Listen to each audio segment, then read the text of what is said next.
Los médicos dijeron que estuve muerto durante 19 minutos. 19 minutos sin pulso, sin respiración. Pero se equivocan. No estaba muerto. Estaba ante Jesucristo. Y no me dio un mensaje de nubes pacíficas y arpas. Me mostró una guerra que se avecina en Israel que hará que la de 1973 parezca un simulacro. Un ataque desde una dirección que no están vigilando. Y ese es solo el primero de los 5 eventos que me envió de vuelta para decirles que están a punto de ocurrir. Lo que voy a compartir no es una teoría, es una advertencia. Me llamo Bernardo. Tengo 88 años. Durante 50 de esos años, fui profesor de historia. Escribí libros sobre estrategia militar, sobre las frágiles alianzas que mantuvieron unido el siglo XX. Si sientes que lo que estoy a punto de revelar es importante, te pido que te suscribas y actives las notificaciones para no perderte nada de lo que él me mostró. Déjame tu opinión en los comentarios. ¿Crees que las profecías de la Biblia se están desarrollando ante nuestros ojos? Yo era un escéptico hasta que lo vi con mis propios ojos. Mi vida era tranquila, predecible. Tenía mis libros, a mi esposa, mis recuerdos. Creía que entendía cómo funcionaba el mundo. Me sentía cómodo con mi conocimiento y aún más cómodo en mi incredulidad hacia cualquier cosa que no pudiera ser referenciada o contrastada. Creía en Dios de una forma distante, académica, pero desde luego no creía que Él hablara con viejos profesores de historia en sus sillones. Estaba completa y absolutamente desprevenido para lo que estaba a punto de sucederme y para entender la urgencia de su mensaje, necesito contarte cómo llegué hasta él. Para entender por qué la advertencia de Jesús me sacudió hasta los cimientos, tenéis que entender al hombre que yo era. Me llamo Bernardo, tengo 88 años. Durante 50 de ellos fui profesor de historia. Escribí libros sobre estrategia militar, sobre las frágiles alianzas que mantuvieron unido el siglo XX. Veía a Israel no como un lugar de profecía, sino como un fascinante e improbable caso de estudio geopolítico. Leía la Biblia de la misma manera que leía a Tucídides o a Josefo, como un texto histórico, una colección de relatos. Creía en Dios de una forma distante, académica. Mi vida era tranquila, predecible. Cada mañana me sentaba en mi estudio, rodeado de mapas y estanterías repletas de libros polvorientos. Con una taza de café en la mano, analizaba los titulares de Oriente Medio, no buscando la mano de Dios, sino los errores tácticos y las alianzas cambiantes de los hombres. Creía en lo que podía ser verificado, en la lógica de la historia. Me sentía cómodo con mi conocimiento y aún más cómodo en mi incredulidad hacia cualquier cosa que no pudiera ser referenciada o contrastada. Estaba completa y absolutamente desprevenido para lo que estaba a punto de sucederme. Sucedió un martes por la tarde, un día que no tenía nada de especial. Estaba en mi sillón de cuero favorito, ese que tiene la marca de mi cuerpo tras décadas de uso. Tenía un libro sobre la Guerra de los 6 días abierto en mi regazo, releyendo pasajes que ya conocía. El sol entraba por la ventana y mi esposa, Marta, tarareaba en la cocina. Me sentía en paz, ajeno a todo lo que no fuera el mundo tangible que conocía. No tenía ni la más remota idea de que en los siguientes segundos mi corazón se detendría y todo mi conocimiento se volvería inútil. Sucedió un martes por la tarde. Estaba en mi sillón de cuero favorito, con un libro sobre la Guerra de los 6 días abierto en mi regazo. De repente, sentí un peso aplastante en el pecho, como si me hubieran dejado caer un bloque de hormigón encima. No era un dolor agudo, sino una presión inmensa que me robaba el aire. Intenté llamar a mi esposa, Marta, que estaba en la cocina, pero no me salió la voz. Mi visión se redujo a un túnel, a un único punto de luz. Vi cómo el libro se me escurría de los dedos y caía al suelo. Lo último que oí fue el grito de Marta. Luego, nada. Lo siguiente que supe es que estaba flotando cerca del techo, observando cómo se desarrollaba la escena debajo de mí. Allí estaba yo, desplomado en la silla, con el rostro de un color pálido y ceroso que no reconocí como mío. Vi el pánico en la cara de Marta mientras hablaba por teléfono y luego a los paramédicos entrando deprisa. Observé el ritmo frenético de las compresiones en mi propio pecho, pero no sentía nada.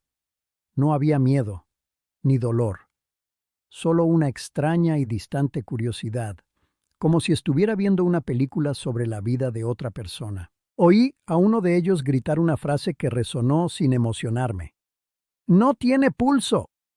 Vi cómo conectaban máquinas, cómo seguían intentándolo con una urgencia que yo ya no sentía. Trabajaron en mí durante lo que pareció una eternidad. Mucho más tarde, ya en el hospital, los médicos revisaron los informes y me dijeron el tiempo oficial. Estuve muerto durante 19 minutos. Según todas las definiciones médicas y científicas en las que yo había confiado toda mi vida, durante 19 minutos completos, mi existencia había terminado en ese sillón. Mientras el caos de mi salón se desvanecía como un eco lejano, sentí una fuerza tirando de mí. No era violenta, sino un tirón suave y decidido hacia atrás, alejándome de la escena, de mi casa, de mi cuerpo. Me movía hacia un espacio que no era oscuro, sino una ausencia total de todo lo que conocía. La presión en mi pecho había desaparecido por completo. Los achaques y dolores de mis 88 años de vida simplemente se desvanecieron. Sentí una ligereza que no había experimentado nunca, mientras era arrastrado hacia algo que estaba a punto de empezar. A medida que el caos de mi salón se desvanecía, fui arrastrado suavemente hacia atrás, no hacia la oscuridad, sino hacia una ausencia total de todo. La presión en mi pecho, ese peso de hormigón, había desaparecido por completo. Los achaques y dolores de 88 años de vida simplemente se esfumaron. Entonces, un único punto de luz apareció, expandiéndose hasta convertirse en un túnel. La luz no era cegadora, era cálida, como el sol de la mañana en la piel, y parecía estar viva, respirando a mi alrededor. No fue un viaje aterrador, se sintió como un regreso a casa que nunca supe que anhelaba. Salí de la luz a un lugar que mis libros de historia nunca podrían describir. La hierba bajo mis pies tenía un color verde tan intenso que vibraba, y el cielo no era azul, sino de un tono dorado que lo bañaba todo en una paz imposible. El aire no solo se respiraba, se sentía. Llevaba consigo una melodía silenciosa, una sensación de bienestar tan profunda que disolvía cualquier rastro de duda o miedo. Comprendí en ese instante que este lugar era más real que el sillón de cuero donde mi cuerpo había quedado atrás. Era el origen de todo. Y entonces, Él estaba allí. No era el Jesús pálido y de ojos azules de los cuadros de la casa de mi abuela. Este hombre era fuerte, con la piel del color del bronce bruñido por el sol de Oriente Medio. Sus ojos eran oscuros, amables, y contenían toda la sabiduría de la eternidad. Sus manos eran las de un carpintero. Era inconfundiblemente judío. Mis rodillas se doblaron por sí solas y caí al suelo, llorando sin saber por qué. No era un llanto de tristeza, sino de un alivio absoluto. En su presencia, todo mi conocimiento académico parecía un solo suspiro. Él sonrió, y ese simple gesto borró cualquier temor que pudiera quedar en mí. Sabía mi nombre. Bernardo, me dijo. Y su voz no era solo un sonido, era una experiencia. Era como el estruendo de 1000 cascadas y el silencio más perfecto, todo a la vez, resonando directamente en mi alma. Me sentí completamente conocido y amado. No temas, continuó. Hay cosas que debo mostrarte, cosas que el mundo necesita saber, y vas a volver para contarlas. En ese momento, supe que mi vida, mi muerte y todo lo que vendría después tenía un propósito que apenas empezaba a comprender. No me lo explicó con palabras, me lo mostró. El prado de hierba vibrante y cielo dorado se disolvió, y de repente estaba observando un mapa de Oriente Medio, como si lo viera desde el espacio, pero estaba vivo. Vi su dedo señalar no al sur ni al este, sino al norte. Vi ejércitos moviéndose, una coalición de la que nadie habla, armados con una tecnología que hacía que la cúpula de hierro pareciera una simple valla. El humo se elevaba de ciudades que conocía de mis libros. Este es el primer impacto, dijo Jesús, su voz solemne. El mundo se tambaleará, pero es solo el principio. La escena del mapa se desvaneció y fui transportado al interior de una habitación oscura, con paneles de madera. 2 hombres estaban sentados a una mesa. Reconocí a uno como un líder mundial de una nación que siempre ha sido la mayor aliada de Israel. Vi cómo firmaban un documento y se daban la mano. No oí sus palabras, pero sentí el impacto espiritual de aquel acto. Una promesa se había roto, un pacto sagrado había sido traicionado, un escudo de protección fue retirado. Un amigo los traicionará por el bien de la paz, me dijo Jesús, pero traerá una espada. Sentí esa traición como una punzada fría en mi propia alma. De pronto, estaba en Jerusalén. Sobre el monte del templo, el cielo comenzó a brillar de una forma que desafiaba toda explicación. No era una nave, no era un fenómeno natural. Era una manifestación de poder, una luz que formaba patrones que la física no podía explicar. Vi a miles de personas en el suelo, judíos, musulmanes, turistas, todos mirando hacia arriba. Algunos sacaban sus teléfonos, pero la mayoría simplemente caían de rodillas, con el rostro lleno de asombro y terror. ¿Sientes el peso de esto? Si lo que te cuento resuena en tu espíritu, dale a me gusta y dime en los comentarios qué crees que significa una señal así. Y por causa de esa señal, la visión cambió a la más hermosa que jamás he presenciado. Vi una luz que no venía del cielo, sino que estallaba desde el interior de los corazones de la gente por todo Israel. En las calles de Tel Aviv, en los cafés de Haifa, en los asentamientos, vi a rabinos leyendo en secreto el Nuevo Testamento con lágrimas en los ojos.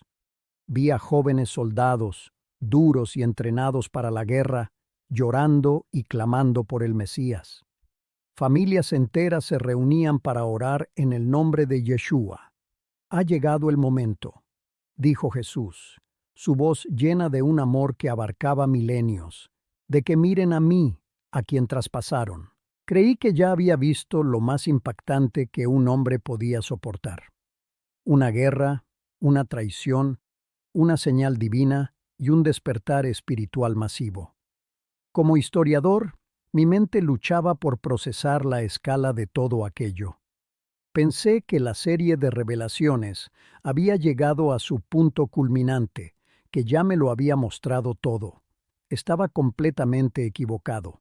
Aquello era solo la preparación para el verdadero umbral, porque lo que Jesús me mostró después de eso fue lo que me hizo caer de rodillas por segunda vez, temblando de un modo que no lo hice ni al morir. Creí que ya había visto lo más impactante que un hombre podía soportar. Una guerra desde el norte, una traición política, una señal innegable en los cielos y un despertar espiritual masivo en el corazón de Israel. Como historiador, mi mente luchaba por procesar la escala de todo aquello, por encajarlo en algún tipo de cronología comprensible. Pensé que la serie de revelaciones había llegado a su punto culminante, que ya me lo había mostrado todo. Estaba completa y absolutamente equivocado. Aquello era solo la preparación para el verdadero umbral. Lo que Jesús me mostró a continuación fue lo que me hizo caer de rodillas por segunda vez. De nuevo estaba de pie junto a él, observando el monte del templo. Pero esta vez la visión no era de una señal celestial, sino del caos terrenal. Vi a los políticos discutiendo enérgicamente, a los arquitectos desplegando sus planos para un nuevo templo, a los grupos religiosos protestando y celebrando. Era un ruido ensordecedor de ambición y orgullo humanos, cada uno intentando construir su propio legado en el lugar más sagrado de la tierra. Jesús permaneció en silencio a mi lado, dejando que yo absorbiera toda esa vanidad. Era la culminación de 2000 años de anhelo humano, a punto de ser eclipsada por una sola acción divina. Y entonces, el cielo se abrió, no con un trueno ni con un relámpago, sino con un silencio que lo ahogó todo al instante. Una columna de luz pura y viva descendió lentamente desde los cielos. No quemaba, no cegaba. Era una presencia tangible, tan densa y santa que el aire mismo parecía doblarse a su alrededor, como el agua ante la proa de un barco. Aterrizó suavemente en la montaña, en el lugar exacto donde se debatían, y el mundo entero se detuvo. Cada voz cayó, cada cámara se congeló, cada plan se hizo polvo. Dios mismo había puesto su pie en la tierra para reclamar lo que era suyo. No pude soportarlo. Mis piernas, que me habían sostenido durante 88 años, simplemente cedieron. Caí de bruces sobre la hierba celestial, no por miedo, sino por el peso aplastante de la santidad absoluta. Lloré, pero no como antes. Eran sollozos que salían de lo más profundo de mi ser, el llanto de un hombre que ha pasado toda su vida estudiando las sombras de la historia y de repente se encuentra cara a cara con el sol. Sentí que mi alma, este pequeño y frágil recipiente, iba a estallar en 1000 pedazos por la pura gloria de lo que estaba presenciando. Jesús puso una mano en mi hombro. Su toque era firme, anclándome a la realidad mientras yo temblaba sin control. Me ayudó a incorporarme, aunque yo no me atrevía a mirar directamente la luz en el monte. Fue entonces cuando habló y su voz cortó a través de mi asombro como un diamante. «Esto no es un templo hecho por manos humanas, Bernardo», me dijo, su voz resonando con la autoridad de la creación. «Esta es mi firma, es la declaración final de que esta tierra, este mundo, es mío». Luego me miró y sus ojos ardían con una verdad ineludible. «Este es el umbral final. Después de esto, estoy a la puerta». La imagen del monte del templo, bañado en esa luz divina, comenzó a desvanecerse, pero la sensación de su poder permaneció grabada en mi espíritu para siempre. Me quedé allí, temblando, incapaz de formular una sola pregunta. Lo había entendido todo. Jesús me miró, y en su rostro ya no solo había amor y compasión. Había la solemnidad de un rey a punto de regresar para juzgar al mundo. Supe que la lección de historia había terminado. «Has visto el pasado y el futuro», dijo con una intensidad que se grabó a fuego en mi alma. «Ahora vuelve, Bernardo. Diles lo que has visto. Adviérteles. El tiempo es corto». Cuando la visión se desvaneció, Jesús me miró con una intensidad que se grabó a fuego en mi espíritu. «Vuelve, Bernardo», me dijo. «Fuiste un historiador que registró el pasado. Ahora serás un testigo del futuro. Diles lo que has visto. Adviérteles. El tiempo es corto». El pánico me invadió. «No, por favor», le supliqué con el alma rota. «Cualquier cosa menos eso. ¿Por qué yo?» No quería dejar esa paz. Su respuesta fue firme, pero llena de un amor inmenso. «Porque viste la historia como los hombres la escriben. Ahora la contarás como yo la termino». Antes de que pudiera volver a protestar, sentí un tirón violento, como si me hubieran arrojado por un precipicio hacia la oscuridad. La paz celestial se hizo añicos, reemplazada por una explosión de dolor agudo en mi pecho, como si 1000 cuchillos al rojo vivo me atravesaran a la vez. Jadeé, y el aire frío y estéril me quemó los pulmones. El silencio perfecto fue sustituido por el pitido agudo y rítmico de una máquina. El peso de mis 88 años se estrelló contra mí. Volver a mi cuerpo fue más brutal que morir. Fue un destierro. Mis párpados se abrieron con un esfuerzo inmenso. Lo primero que vi fue la luz fluorescente y cegadora de una habitación de hospital, y luego el rostro de mi esposa, Marta, surcado por las lágrimas, pero lleno de un alivio que casi podía tocar. Intenté hablar, pero solo salió un graznido ahogado por los tubos. Él, lo vi, conseguí susurrar. Ella me acarició la frente, sonriendo entre sollozos. Tranquilo, mi amor, has estado muy enfermo, me dijo con dulzura. Fue un sueño, estás a salvo ahora. En ese momento, comprendí que la misión sería más difícil de lo que pensaba. Mi misión era clara: advertir sobre los 5 eventos que preceden a su regreso, no como una posibilidad, sino como una certeza absoluta. Pero para el mundo, yo solo era un anciano que había sufrido un infarto masivo. El médico, un hombre joven y amable, me lo explicó con paciencia. Falta de oxígeno al cerebro, alucinaciones postraumáticas. Es muy común, Bernardo. Me sonrió con compasión, la misma que le das a un niño que ha tenido una pesadilla. Me di cuenta entonces de que morir había sido la parte fácil. Lo verdaderamente difícil iba a ser convencerlos de que había vuelto. Intenté contárselo a mi esposa, Marta. Con lágrimas en los ojos, me suplicó que hablara con un terapeuta, que dejara de obsesionarme con ese mal sueño. Mis hijos me trataban con una delicadeza dolorosa, como si fuera de cristal, cambiando de tema cada vez que mencionaba a Jesús o las visiones. Mi propio pastor, un buen hombre, me escuchó con paciencia. Luego me puso una mano en el hombro y me habló de la falta de oxígeno en el cerebro. Bernardo, me dijo, Dios te ha dado una segunda oportunidad para vivir, no para asustar a la gente. Me sentí completamente solo. Pero el silencio no solo venía de fuera, había algo más. Una noche intenté escribir todo lo que vi. La luz de mi estudio parpadeó y se apagó, dejándome en una oscuridad helada. Otra vez intenté grabarlo con el teléfono de mi hijo, pero la grabación solo contenía estática, un ruido blanco y siseante. Empecé a tener pesadillas, no de las visiones que me mostró Jesús, sino de una sombra que se reía de mí, diciéndome que nadie me creería, que moriría siendo el hazmerreír. Sentía un peso en el pecho por las noches, una presencia que me susurraba que me callara. Estuve a punto de rendirme.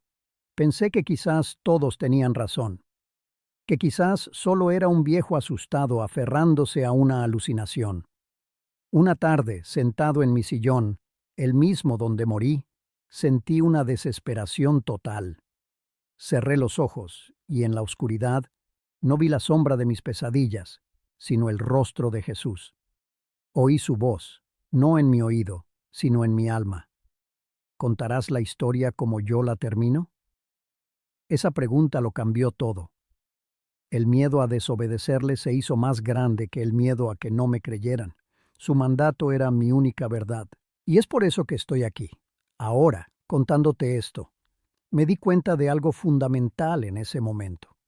Si había fuerzas, tanto humanas como espirituales, luchando tan encarnizadamente para que yo permaneciera en silencio, es porque este mensaje no es una simple historia, es una verdad que el enemigo no quiere que escuches. La resistencia no era una señal para que me callara, era la confirmación de la urgencia y el poder de lo que Jesús me mostró.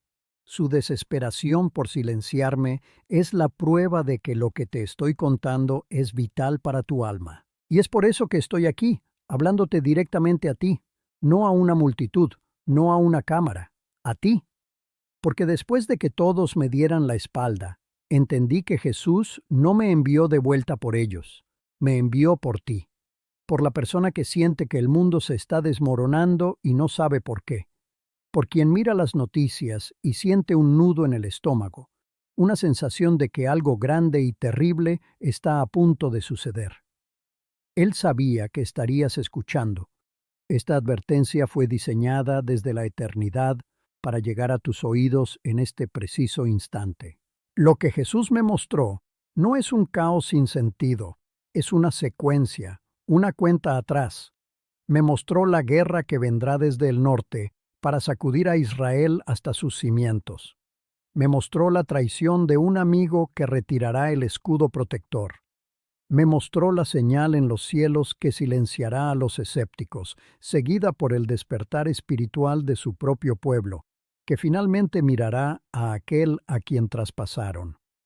Y por último, me mostró el umbral final, la propia presencia de Dios reclamando su montaña. No son eventos aislados, son los últimos peldaños de una escalera. Si sientes esa confusión, si el miedo a lo que viene te paraliza, la instrucción que me dio para ti es increíblemente simple. No mires las noticias como un espectador, míralas como un vigilante, buscando el cumplimiento de estas cosas. No leas la palabra de Dios como un libro de historia antigua, léela como los titulares de mañana. Y lo más importante, prepara tu corazón. La respuesta no está en un búnker, ni en un político, ni en el oro. La única seguridad es una relación personal y real con el Rey que está a punto de regresar. Búscalo ahora, mientras aún puede ser hallado. Si este mensaje ha tocado tu corazón, no lo guardes para ti. Compártelo con alguien que necesite oírlo, con alguien que esté perdido en la confusión de estos tiempos. Suscríbete para no perderte otros testimonios que confirman que no estamos solos y que el cielo nos está hablando. Y déjame un comentario diciendo, venga tu reino, si crees que estamos en los últimos días. Tengo 88 años y no sé cuánto tiempo me queda, pero cumplí mi misión. Te entregué el mensaje. Lo que él me mostró no era una teoría. Es la advertencia final,